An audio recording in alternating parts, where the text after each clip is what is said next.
peut-être possibilité. La frappe d'ores et déjà, la première situation. Attention avec ce ballon qui va rôder, la frappe peut-être, attention c'est dangereux sur les buts d'Anthony Mandrea, le club.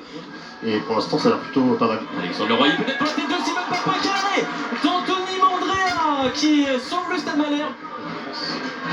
Attention à ce ballon qui va peut-être allumer le deuxième poteau, il va y avoir quelque chose. Est-ce qu'il y a penalty sifflé en faveur de l'US Saint-Malo sur cette faute. C'est Hugo Andermersch qui seront coupables face à Anthony Mandrea. Peut-être l'ouverture du score, peut-être un début de sensation. Et c'est encore défilé.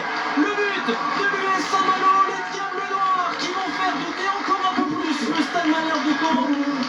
41e minute. Et voilà devant 1-0. Jessie Deminguet, le pied gauche, attention, il y a du monde à la retombée, peut-être attention parce que ils étaient pas loin, Djibril Diani, de prolonger ce ballon au fond des filets. C'est ça, on y est, fin de la première période ici au stade de Marville. Sur Janine Bérénice.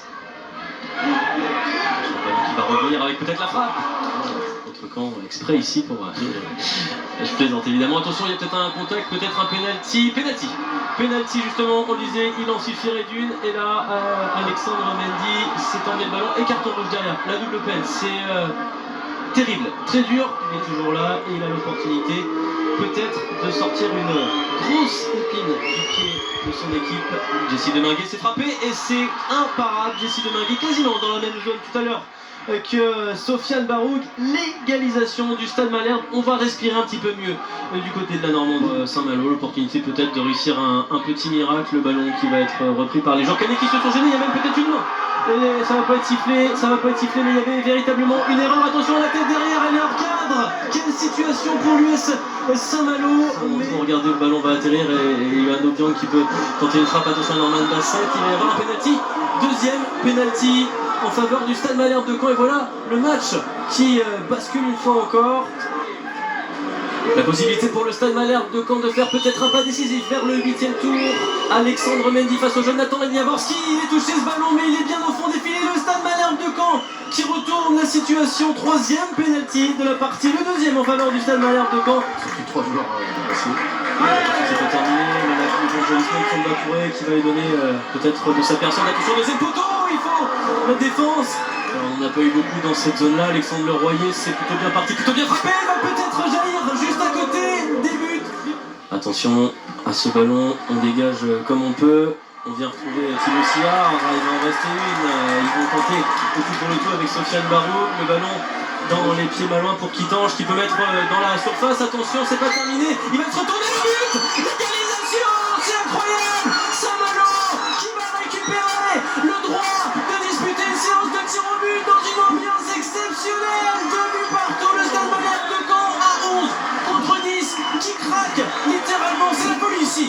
Morgan. Incroyable, j'ai du mal à retenir ma gueule. Dans tous les cas, on regarde déjà son sifflet du côté de Monsieur Henry. Et c'est terminé, Morgan, ça va se jouer au tir au but. C'est parti pour le défenseur malouin, c'est en force, c'est frappé, c'est transformé. Benjamin Janot, il sait ce que c'est que de frapper des pénaltys décisifs.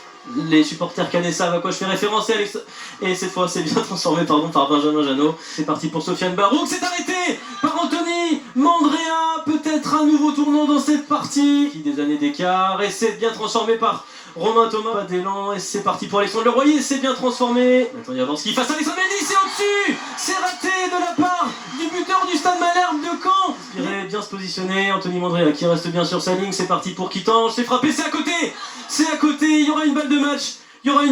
Pour le Stade Malherbe. Yanga Mbok ici à Saint-Malo qui peut qualifier le Stade Malherbe. C'est parti face à Nathan Jaworski, c'est au fond et le Stade Malherbe de Caen qui vient arracher sa qualification. 4 tirs au but à 3 ici à Saint-Malo.